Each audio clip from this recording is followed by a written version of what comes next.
पीछे तीर का वार करो, इसलिए अगर लड़ना चाहो तो पीछे ही से वार करो।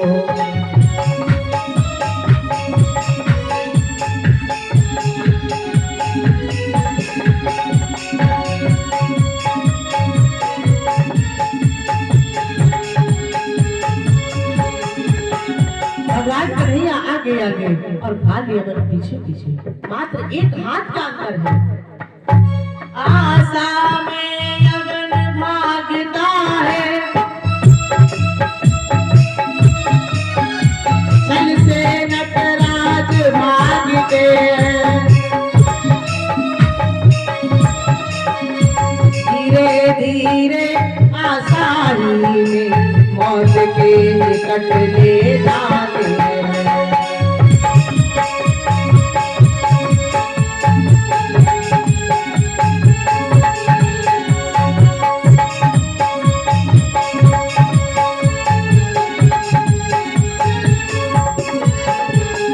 भगवान छल से काल यवन को लेकर के गए कहा, जहाँ धौलगिरी पर्वत है।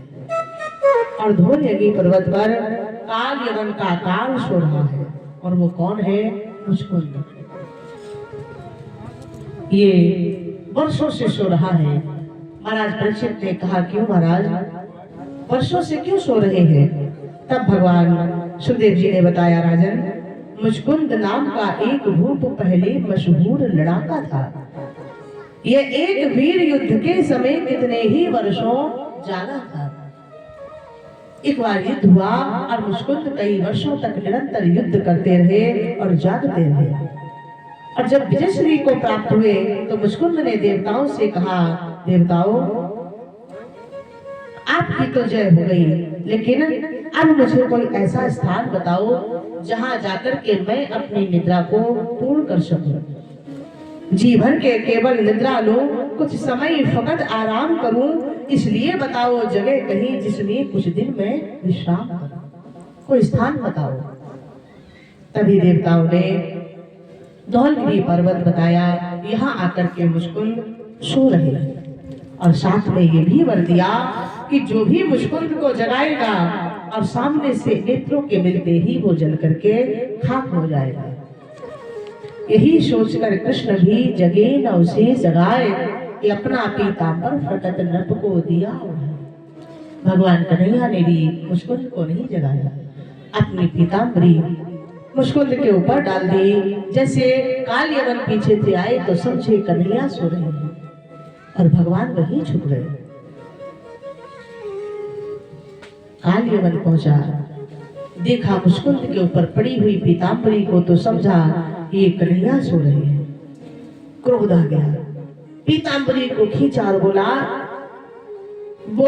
ओ मूढ़ छिछोरे, सहजोरी पर कमजोरी क्या, ओ बलवानों में नाम उदार, अब बलवानों से चोरी क्या।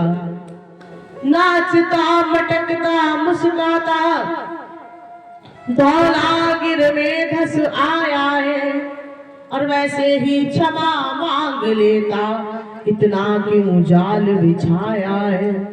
अरे कन्हैया, इतना सब करने की क्या आवश्यकता थी, तू क्षमा मांग लेता। जाग पड़े मुचकुंद काल यवन की उच्च वाणी को सुनते ही, और जैसे ही दृष्टि मुचकुंद की काल यवन के ऊपर पड़ी, काल यवन जल करके खाक हो गया। दुष्ट के मरते ही भगवान श्री हरि मुचकुंद के सन्मुख आए।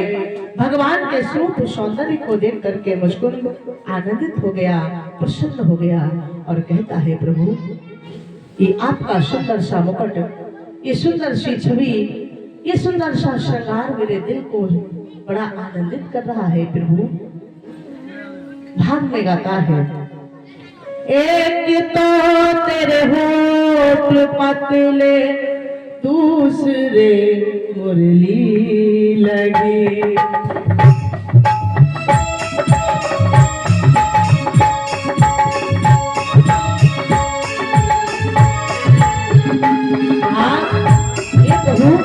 तुम्हारा रूप कितना सुंदर है। तीसरे मुरली बजा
दीवाना हो गया।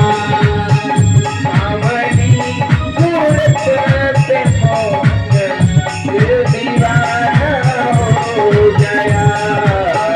सावरी सूरत पे मौत दिल दीवाना हो गया।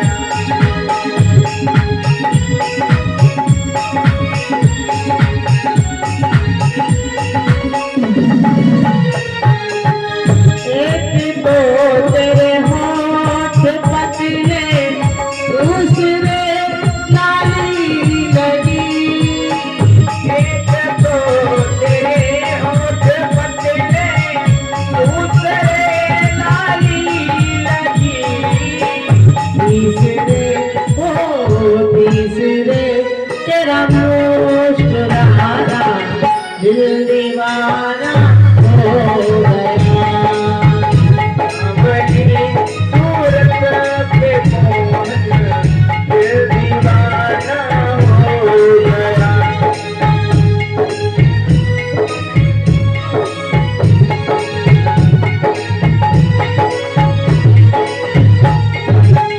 एक तो तेरे चरण छोटे, दूसरे पायल बनी। एक तो तेरे भावना दूसरे पायल बनी।